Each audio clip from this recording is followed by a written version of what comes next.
अॼु ॾींहुं रखियलु हुयो तमामु सिंधी भाइरनि खे रिक्वेस्ट कई वई हिन में वधि धरणे में शिरकत कई वञे पर अफ़सोस जी ॻाल्हि आहे अञा ताईं बिलाल चुरंगी वारा ऐं इहे हिकु पंहिंजा तरह जा न पहुता आहिनि ॿाहिरां जेको बि खां माण्हू पहुची चुका आहिनि इन्हनि खे असांजी हथपति गुज़ारिश आहे त वधि में वधि धरणे खे कामयाबु कयो वञे ऐं हिते अची असांजो साथ ॾियनि इंशा अल्लाह ताला असां धरणे खे वधि में वधि कामयाबु कंदासीं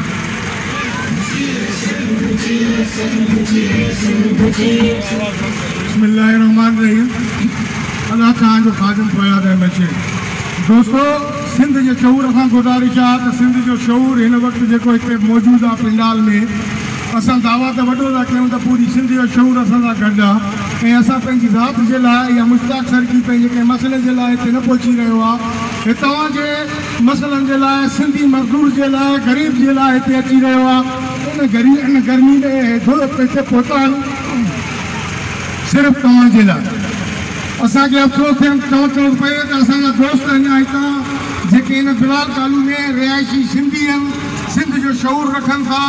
दिलेर बहादुर ऐं गैरतमंद आहिनि असां उन्हनि खे गुज़ारिश था कयूं त फौरन जल्द सां जल्द हिन पिंडाल में पुॼनि जीअं सिंध दुश्मन अनासरनि खे असां इहो ॿुधाए सघूं त सिंध जागे थी सिंधी शऊर जागे थो सिंधी नौजवान जागनि था हिननि सां ज़ुल्म बर्दाश्त न कबो सिंध धरती जा वारिस आहिनि हिननि जो हिते हक़ आहे हिननि जे हक़नि खे खसण असां कॾहिं बि न ॾींदासीं हे फैक्ट्रियूं हे इंडस्ट्रियूं जेके हितां असांजी सिंध मां कमाए रहियूं आहिनि ये असांजे पैसे असांजे नाणे मां कमाए करे अॼु असांजे सिंधी दोस्तनि खे सिंधी माण्हुनि खे उन्हनि खां उन्हनि जा हक़ खसे करे उन्हनि खां मज़दूरी खसे करे उन्हनि जे बचनि खे बुख ऐं अफ़लास जो शिकार बणाइनि था ऐं उन्हनि ज़ालमनि उन्हनि सिंधी अनासरनि जे ख़िलाफ़ ऐं सिंधी माण्हुनि जे ख़िलाफ़ साज़िशूं कंदड़ अनासरनि जे ख़िलाफ़ हीउ धरनो आहे हीउ धरनो भाउ मुंहिंजी ज़ात जे लाइ न आहे हीउ धरनो मुश्ताक सरकी जी ज़ात जे लाइ न आहे हीउ धरनो सिंध जे लाइ आहे हीउ धरनो सिंधी आवाम जे लाइ आहे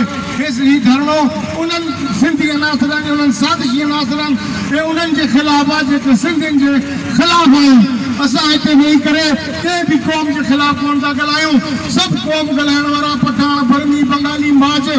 जेके हिन सरधरती ते रहनि था ऐं बराबरी जी ॻाल्हि करनि था असां बि बराबरी जी ॻाल्हि कयूं था असां इहो नथा चाहियूं त हुननि खे हटायो वञे हो जेकॾहिं मज़दूरनि तो पंहिंजी मज़दूरी करनि पर असांजे सिंधियुनि खे हिते सिंधियुनि जो हक़ ॾिनो वञे मसावात जी बुनियाद ते जेको इस्लाम जो पहिरियों बुनियादी हक़ आहे जेकॾहिं असांखे इहो बि न ॾिनो वियो त पोइ हीउ धरनो सिर्फ़ु मिलीनियम ते न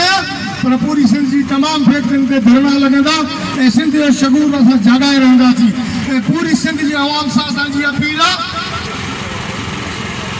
पूरी सिंध जे सिंधी आवाम सां गैरतमंद बाशऊर दोस्तनि सां अपील आहे हिन धरने जे ज़रिए हिन प्लेटफॉर्म जे ज़रिए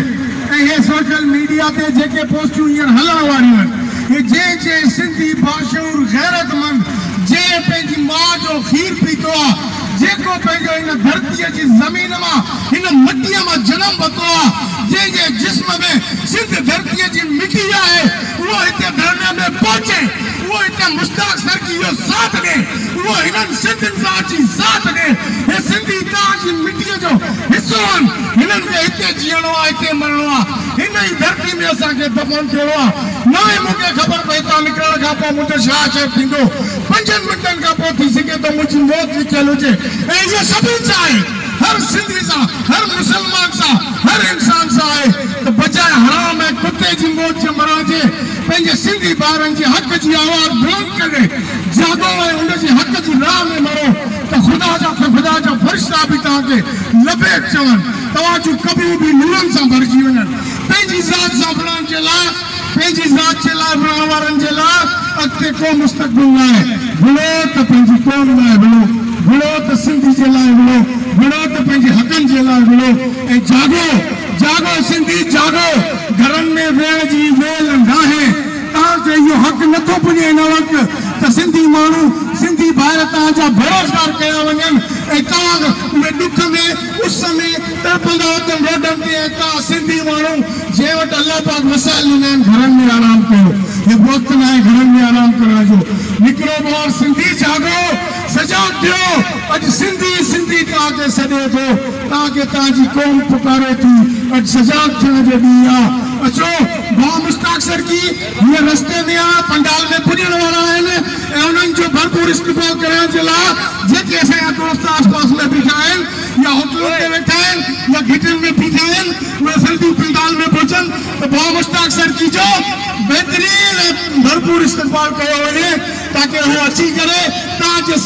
साथ मिलाए करे सिंधी माण्हुनि जे दुश्मन के खिलाफ आवाज़ के बुलंद करनि मजबूत करनि मेहरबानी शुक्रिया तमाम दोस्तों का गुजारिश है फौरन का फौरन इन पंडाल में पुजन मेहरबानी जाग्या